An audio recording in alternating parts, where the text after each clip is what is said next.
Having reassembled the gearbox with studs and recommended nuts and the recommended torque on the inner gearbox cover, the gearbox seems fine now. So I have started reassembling the primary drive, and I fitted the inner cover with the spacer behind for the center bolt to space it correctly. And then I have put the 3 bolts with the tab washers on around the crankshaft and tightened those up, torqued them up, and folded over the tab washers. So with the primary cover now on, you can fit the clutch position circlip and the clutch spacer.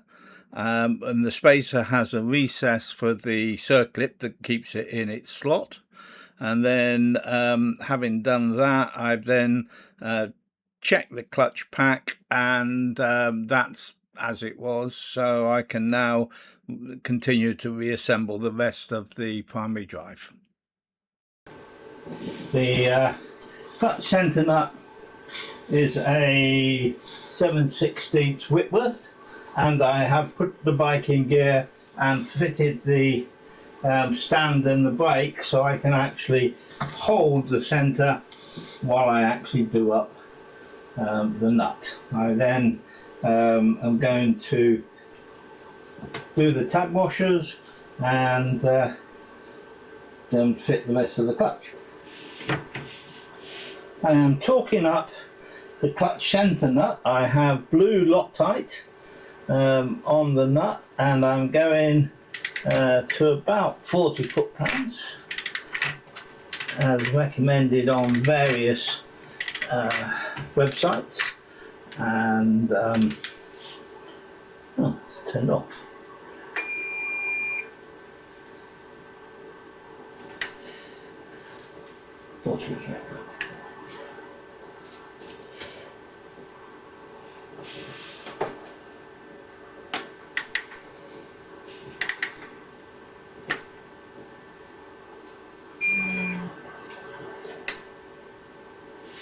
We go. I've put the split ring on the clutch, put it back out of gear, so now I can spin it and there is no noise. And I've tried putting it back in gear and out of gear again, and there's still no noise, so I shall continue to assemble, put the belt on, alternator and such like, and then I can try to see if it clunks when I click it over with a spark plug in. I have installed the belt and the pulleys, of course, although I haven't installed the alternator yet, but the engine pulley is actually effectively just held on by the taper with, of course, the key in there. But at this point I couldn't resist trying to kick it over and see if it makes a noise. I do have the spark plugs in and tightened up, but we shall see.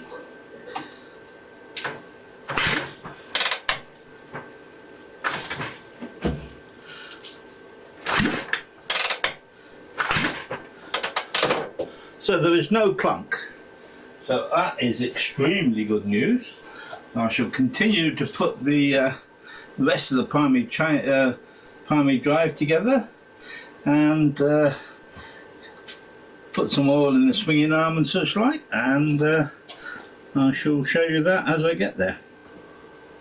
Continuing with the reassembly of the Norton primary, I have to fit the spacers that I worked out to fill the space ready for the belt guide, so that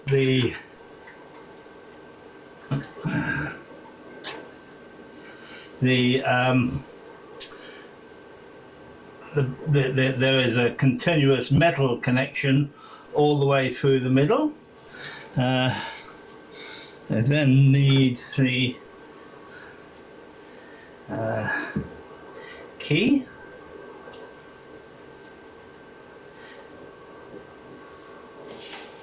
I then want the aluminium spacer that I made up so that I can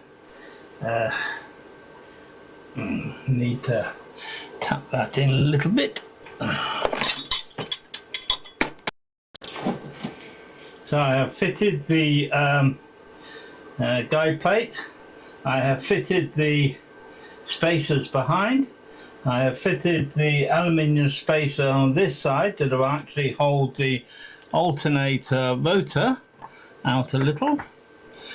So I'll strip all the metal bits off the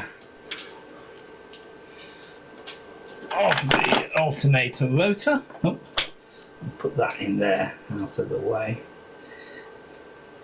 Being a big magnet, of course, it picks up everything. A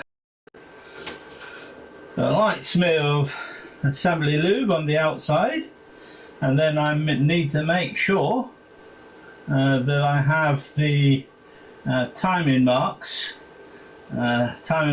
for a twin, not the triple.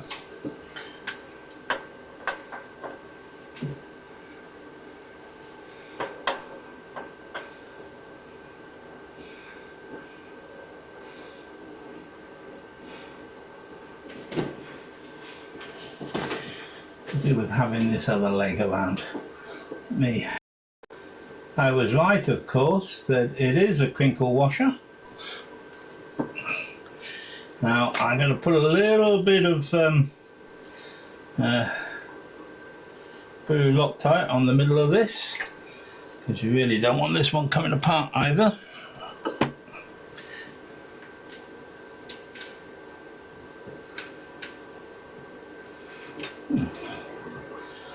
Doesn't seem to want to go in.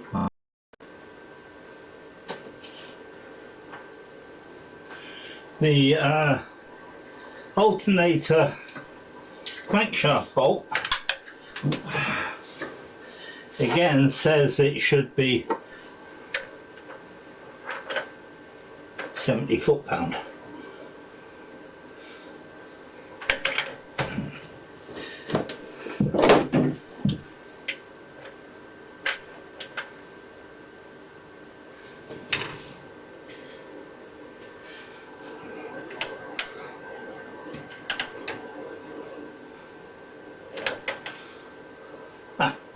Not in gear.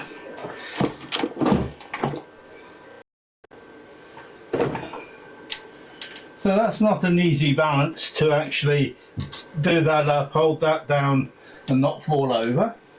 But I got to about 42, 43 foot-pounds, and with the Loctite, hopefully that will stay where it should do.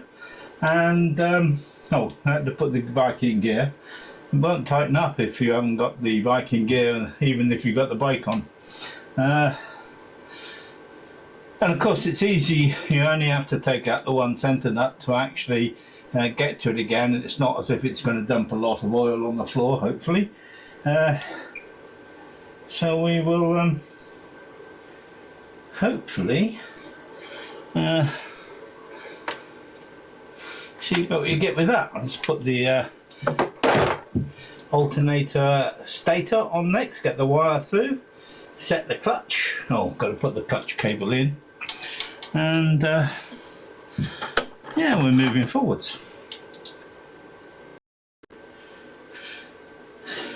I have fitted the alternator and run the wires, although I haven't connected them at this end yet. I put a feeler gauge in and rotated it all the way around, a bit tight just there, but it still goes all the way around the stator, so we know that we have enough of a gap for when the engine is running. I am now going to kick the engine over and see if we get the clunk.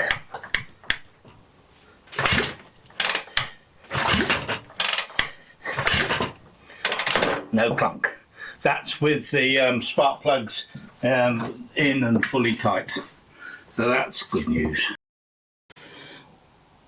I have removed the screw, 2BA screw, from the swinging arm cap, and I have a syringe, and I'm going to pump in some D140 oil to actually fill up the, well, not fill up, but put the oil in the swinging arm. I'm going to start off by pumping in, I think, about 20 cc's, and make sure that it goes in, and then see if I can use something like a tie wrap as a dipstick. Yeah, it's going in, but I think some of it's coming back out again.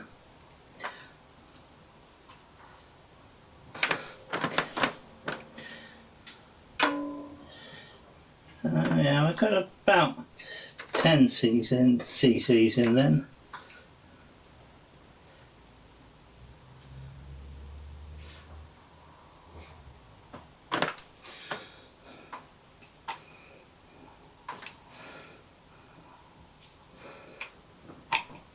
Oh, missed a bit.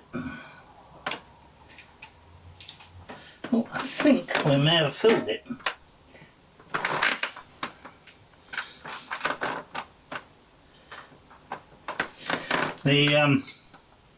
The idea, of course, is to get the oil all the way across to the other side.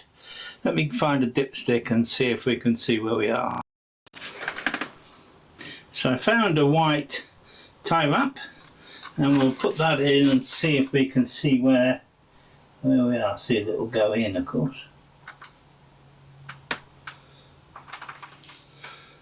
Oh yeah, that is full.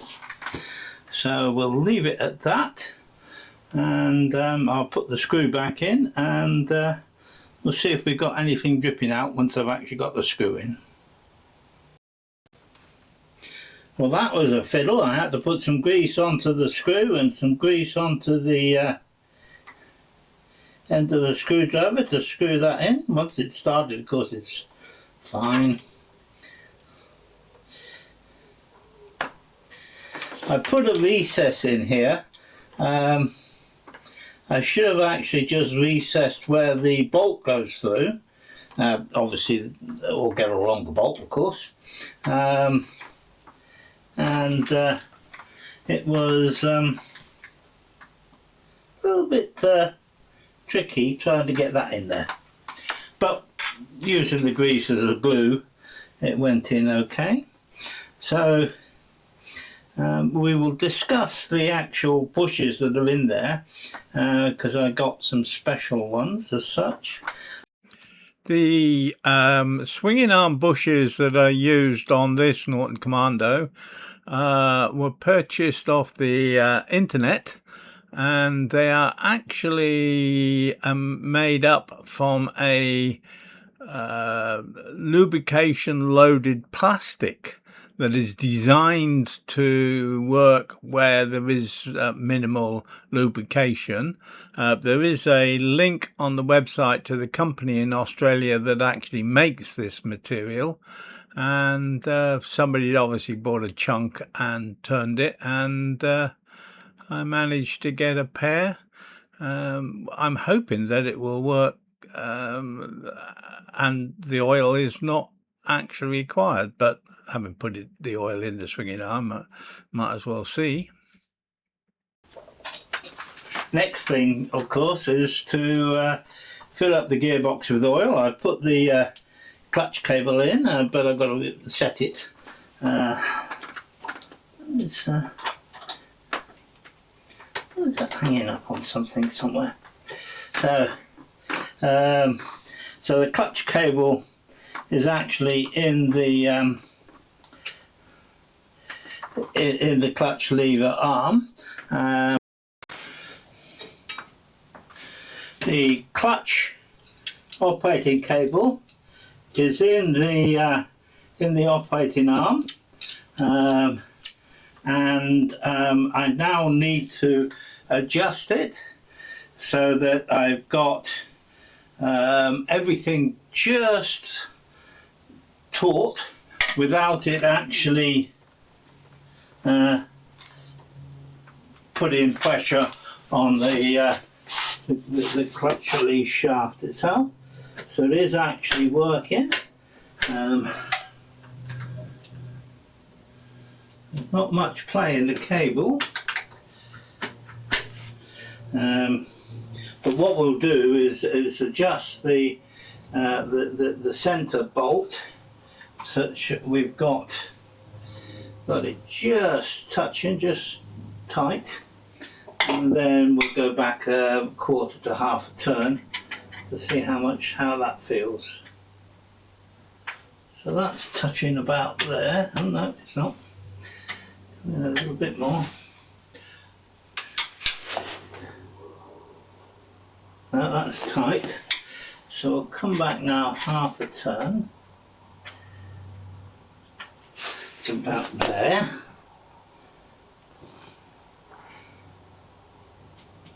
And we have, oh excuse my hand, and we have some play just there, which is what we want. And then we can set the play at the lever, so there's just some, and yeah, it's now feeling pretty good.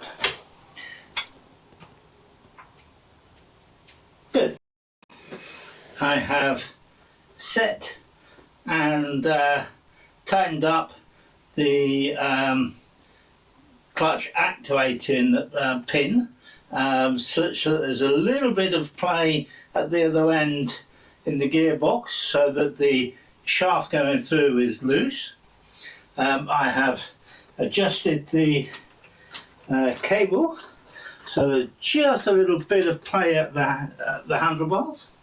I'm happy that everything is tight. I've tightened everything up, so I have checked the tension of the belt, and it will turn about 90 degrees in the middle of its travel, so I think we're ready to go. I have put the primary chain case on, and I just need to find the bolt that does up the middle. Then I can put the footrest back. The bolt is a big shiny sleeve bolt. I keep dropping everything. The chemo has really destroyed my hands. Oh well. To make sure that the primary chain case sits on the dowels, so I will tighten I'll find a socket and tighten that up and make sure that all goes back together properly. I have fitted the primary chain case. I was very surprised because the big centre nut I was expecting was a Whitworth, because it's a new one. It didn't come with a bike. Turned out it was an AF. So one of my standard sockets fitted it. The footrests are now, well, the footrest on this side is now on. I just need to find the nuts to bolt that in place, and then reconnect the brake light switch, and then this side is effectively done, I think, except for connecting the alternator and then putting the battery in. So I have entered 420 millilitres of EP90 oil, and it's now dripping out of the drain plug. Not the drain plug, excuse me, the level plug. You can actually see down into the gearbox and see that the level is up to the plug point. I've noticed that this drain level plug is directly above the frame rail, as it is on an awful lot of vehicles. The drain plug and the whatever, always above a frame rail. I said, why do they do that? That is just annoying. I have buttoned up the gearbox, put the pointer on the gear change. That's the one thing I haven't found yet, is the studs, two of the studs for the footrest. So I shall look for them some more, and then perhaps order a pair. I've put the kickstart on. This is a T160 style kickstart, but for the Norton. I find it sort of works quite nicely for what it's needed. That needs to go up there and fits in there quite nicely. There's oil in the gearbox, and you saw me do that, and I fitted the cover on that. All in all, I think this side is buttoned up as well. I have tried the kickstart with the plugs in and everything, and there's still no clunk, so I'm sort of keeping my fingers crossed there. So I just need to put a few more bits and pieces in, charge the battery up, and fit the oil tank. Now, where did I put the oil tank? I always put things in a very safe place. I can never find them again. And then we'll see where we are. There's a few more jobs I want to do. I want to rebalance the carbs, so that means taking the air cleaner off. And that's about it at this point in time.